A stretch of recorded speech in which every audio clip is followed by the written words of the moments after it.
জাতীয় পার্টিকে নিষিদ্ধ করার দাবি এখন বাংলাদেশের রাজনীতির অন্যতম আলোচিত বিষয়। আপাতদৃষ্টিতে এই দাবির পেছনে আওয়ামী লীগের সহযোগী হওয়ার কারণ দেখানো হলেও এর নেপথ্যে রয়েছে জটিল ভোটের হিসাব। বিশেষ করে জামায়াত ইসলামী এবং বিএনপির মতো দলগুলো এই দাবির রাজনৈতিক সমীকরণকে গুরুত্বের সঙ্গে দেখছে।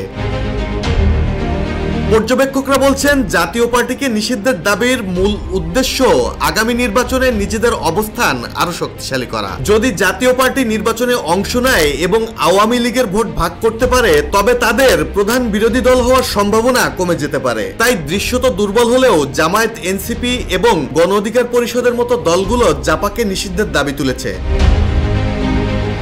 যদিও বিএনপি প্রকাশ্যে কোনো রাজনৈতিক দল নিষিদ্ধ করার বিপক্ষে অবস্থান নিয়েছে, তারা মনে করে এটি একটি খারাপ নজির তৈরি করবে এবং ভবিষ্যতে অন্য দলগুলোও একই ধরনের ঝুঁকির মুখে পড়তে পারে। জীবন অবাক না করলে কে করবে? 28% মিল্ক ফ্যাটের অবাক করার সাথে ফ্রেশ মিল্ক পাউডার। জীবন অবাক করুক প্রতিদিন। বিএনপির স্থায়ী কমিটির সদস্য ইকবাল হাসান মাহমুদ টুকু জানিয়েছেন, তাদের প্রতিষ্ঠাতা জিয়াউর রহমান বহুদলীয় গণতন্ত্রে বিশ্বাসী ছিলেন এবং জনগণকেই রাজনৈতিক দলগুলোর ভাগ্য নির্ধারণের ক্ষমতা দেওয়া উচিত।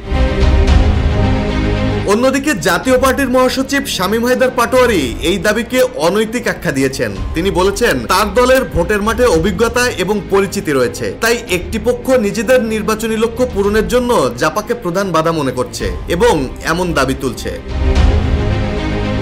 ভোটের পরিসংখ্যান বলছে জামায়াত এবং জাতীয় পার্টির প্রাপ্ত ভোট খুব কাছাকাছি, কিন্তু জুলাই বিপ্লবের পর জামায়াতের রাজনৈতিক অবস্থান এখন বেশ শক্তিশালী। তারা চাইছে ভোটের আগেই নিজেদের প্রধান বিরোধী দলের অবস্থান নিশ্চিত করতে, আর এই সুযোগকে কাজে লাগাতে তারা পিআর সহ বিভিন্ন ইস্যুতে বিএনপির উপর চাপ সৃষ্টি করছে। আর সর্বশেষ সেই চাপ সৃষ্টির হাতিয়ার হিসেবে যুক্ত হয়েছে জাতীয় পার্টিকে নিষিদ্ধের দাবি। ডেস্ক রিপোর্ট, জয় জয় দিন।